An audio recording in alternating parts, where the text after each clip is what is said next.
Yeah, Anna, California actually has some of the strongest animal welfare laws in the entire country, but Humane Society officials say there's no governing body to ensure those laws are followed.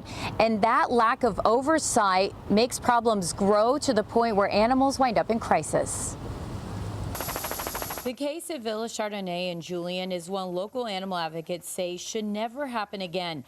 Back in May, more than 700 animals were rescued from the so-called sanctuary. Many were found malnourished, emaciated, or injured.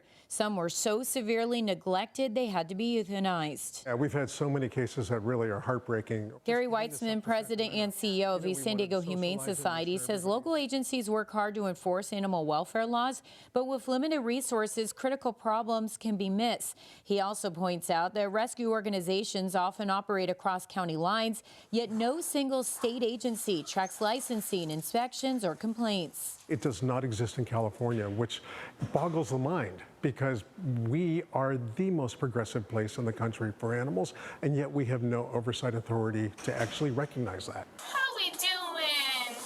To change that, the San Diego Humane Society has joined forces with animal welfare organizations across the state.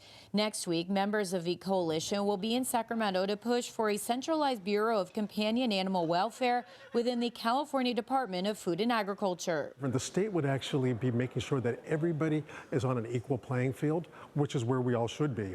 Local authorities would still have the responsibility to take care of neighborhoods. Weitzman says the idea has gained strong support, but there are still hurdles ahead. The coalition must find a lawmaker to author legislation and answer questions about how the new agency would be funded. What we can actually counter with is with licensing fees and other fees to this agency, it could negate all of the costs of doing something like this. Under the proposal, animal rescues would help fund the Bureau through licensing fees. Weitzman says those fees would be scaled based on factors such as an organization's size and number of animals. He argues the costs would be outweighed by earlier intervention in troubled facilities like Villa Chardonnay. There would have been licensing issues and regulation issues that might have happened long before any animals were harmed, not to mention avoid the extreme cost of running in to actually rescue a rescue. Our current case in Julian has probably cost us somewhere between $2 and $5 million.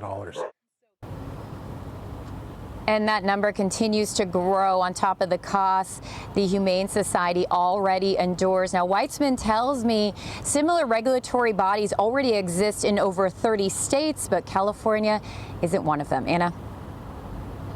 A lot of people would like to see that, Shannon. Thank you so much for that.